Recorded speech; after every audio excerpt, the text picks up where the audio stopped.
আসসালামু আলাইকুম, আশা করি সবাই ভালো আছেন। হিট স্ট্রোক নিয়ন্ত্রণে করণীয়: বাইরে যাওয়া থেকে বিরত থাকতে পারেন, রোদ এড়িয়ে চলতে পারেন, বাইরে বের হলে যতটা সম্ভব ছাতা, টুপি বা কাপড় দিয়ে মাথা ঢেকে রাখুন।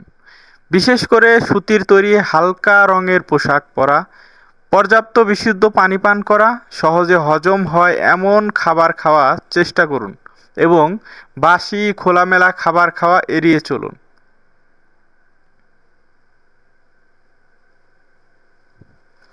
তীব্র গরমে সুস্থ থাকতে করণীয়: ডাক্তার আবেদ হোসেন বলেন, অসহনীয় গরমের বিপর্যস্ত হয়ে পড়েছে জনজীবন। এ সময় সবচেয়ে বেশি ঝুঁকি হচ্ছে হিট স্ট্রোকের। পরিবারের বয়স্ক, অসুস্থ সদস্য এবং শিশুরা থাকতে সবচেয়ে বেশি ঝুঁকিতে। হিট স্ট্রোকের মূল কারণ পানিশূন্যতা। বয়স্ক, অসুস্থ এবং শিশুরা অনেক সময়ই এটা অনুধাবন করতে পারে না, তাই তাদের দিকে বাড়তি নজর রাখতে হবে। পাশাপাশি গরমের সঙ্গে পাল্লা দিয়ে বেড়েই চলেছে ডায়রিয়ার প্রকোপ। এছাড়াও প্রচণ্ড গরমে জ্বর, কাশি, শ্বাসকষ্টের রোগ, নিউমোনিয়া, পানিবাহিত টাইফয়েড ও জন্ডিস এবং চর্মরোগ বা ফুসফুসের প্রকোপ অনেক বেড়ে যায়। হিট স্ট্রোকে আক্রান্ত হলে মাথা ব্যথা ও মাথা ঘোরা এবং চোখে ঝাপসা দেখতে পারেন। অস্বাভাবিক দুর্বলতা, মাংসের টান ও বমি অনুভব হয়। শেষ পর্যায়ে অজ্ঞান হয়ে যাওয়া এবং খিঁচুনি হতে পারে। তীব্র গরমে সুস্থ থাকার উপায়: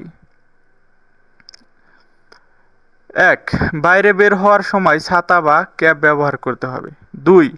শরীরে পানিশূন্যতা এড়াতে অতিরিক্ত পানি ও শরবত পান করতে হবে এবং বাইরে বের হওয়ার সময় পানি, শরবত বা স্যালাইনের বোতল বহন করতে হবে। ৩. সরাসরি রোদ এড়িয়ে ছায়াযুক্ত স্থান দিয়ে চলাফেরার চেষ্টা করুন। ৪. ভারী ও কালো কাপড় বাদ দিয়ে হালকা রং ও পাতলা কাপড় পরতে হবে। ৫. ত্বককে সূর্যের ক্ষতিকর প্রভাব থেকে রক্ষা করতে সানস্ক্রিন এবং প্রয়োজন সানগ্লাস ব্যবহার করতে হবে। ৬. খুব বেশি প্রয়োজন ছাড়া বাইরে যাওয়া যাবে না, বিশেষত যারা হৃদরোগ, লিভার ও কিডনি স্থায়ী রোগে ভুগছেন তাদের জন্য।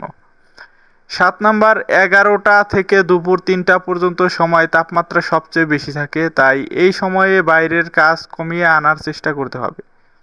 ৮. শ্রমিক ও রিক্সা চালকদের মাথায় ক্যাপ কিংবা কাপড় ব্যবহার করতে হবে। ৯. একটানা কেউ রোদ কাজ করবেন না। কাজের মধ্যে কিছু সময় পরপর ছায়াযুক্ত জায়গায় বিশ্রাম নিতে হবে। বারবার মুখ ও শরীর পানি ঝাপটা দিতে হবে। বারে বারে পানি পান করতে হবে। হালকা লবণ মিশ্রিত পানি কিংবা স্যালাইন এক্ষেত্রে সবচেয়ে বেশি উপকারী। তীব্র গরমে কী ধরনের খাবার খাবেন? গরমের সময় ঘামের কারণে শরীর থেকে যে লবণ পানি বের হয়ে যায় তার ঘাটতি পূরণের জন্য অতিরিক্ত তরল পান করতে হবে।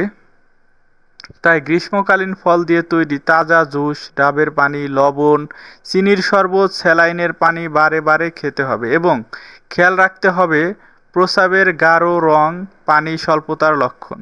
ঝিঙে, চালকুমড়া, লাউ, চিচিঙ্গা, সজনে ডাঁটা পাতলা ঝোল করে রান্না করে খেলে শরীরে গরম অনুভূত হবে ও পেট ভালো থাকবে। গরম কম অনুভূত হবে ও পেট ভালো থাকবে। কাঁচা আমের শরবত খেতে পারেন, এতে প্রচুর ভিটামিন থাকে। পাকস্থলী সুস্থ রাখার জন্য প্রতিদিন টক দইয়ের শরবত বানিয়ে খাওয়া যেতে পারে। এছাড়া শিশু ও রোগীর পাতলা করে সবজির স্যুপ খেলে তা শরীরের জন্য উপকারী। ধন্যবাদ সবাই, ভালো থাকবেন, সুস্থ থাকবেন।